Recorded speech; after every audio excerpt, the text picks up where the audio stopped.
Think this was a bad year for climate disasters? Just wait. Think recent climate disasters have been bad?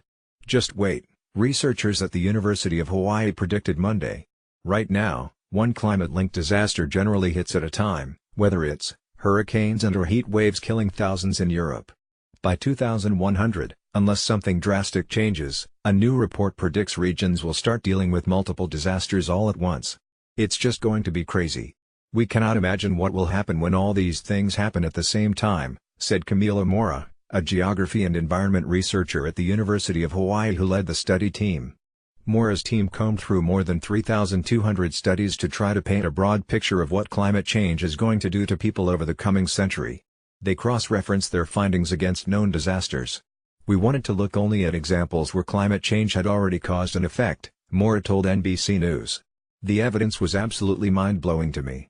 The disasters they looked at included drought, warmer temperatures, floods, heavy rain and blizzards, heat waves, fires, sea level rise, storms, changes in the natural land cover and changes in ocean chemistry.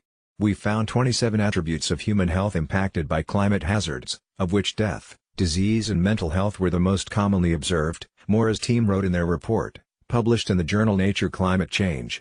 People can die from heat stress, drown during hurricanes, starve during droughts and suffocate in fires. Disease patterns can change as the insects that carry disease proliferate and spread yellow fever, malaria and dengue.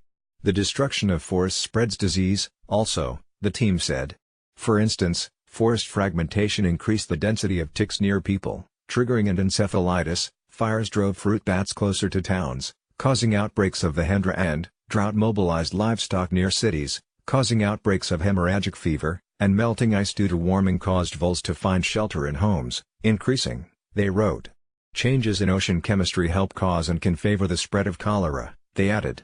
Drought forced the use of unsafe drinking water, resulting in outbreaks of diarrhea, cholera and dysentery, they added. Fires across California and elsewhere and can lead to long-term health problems including heart disease, lung disease and cancer, they noted.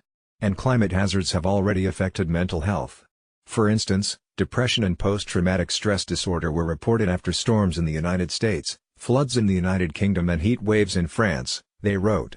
Loss of sea ice has led to depression among Inuit people who have increasing trouble hunting and fishing. Every single aspect of human life was impacted, the food and water you eat and drink, the air. It's making people more vulnerable to violence and forcing people out of their homes. How much of a horror movie do you want? Mora said. And these are things that have already happened.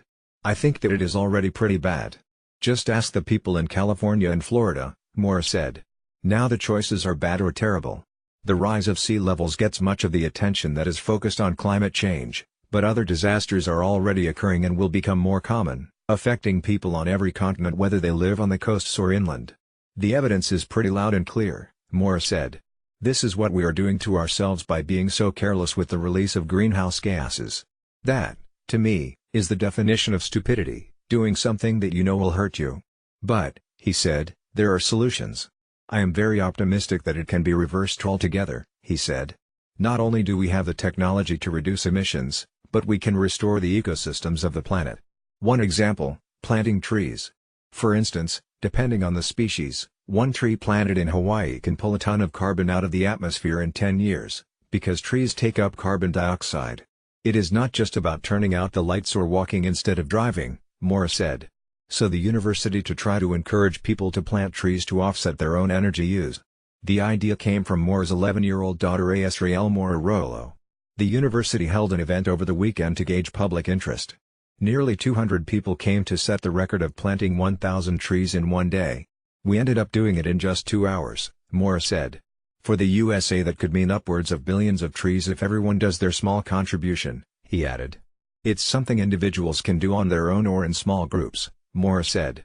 It is low-hanging fruit, he said. The easiest solution here is for us to stop expecting politicians to do something. Maggie Fox is senior writer for NBC News and Today, writing top news and analysis on health policy, science, medical treatments and disease.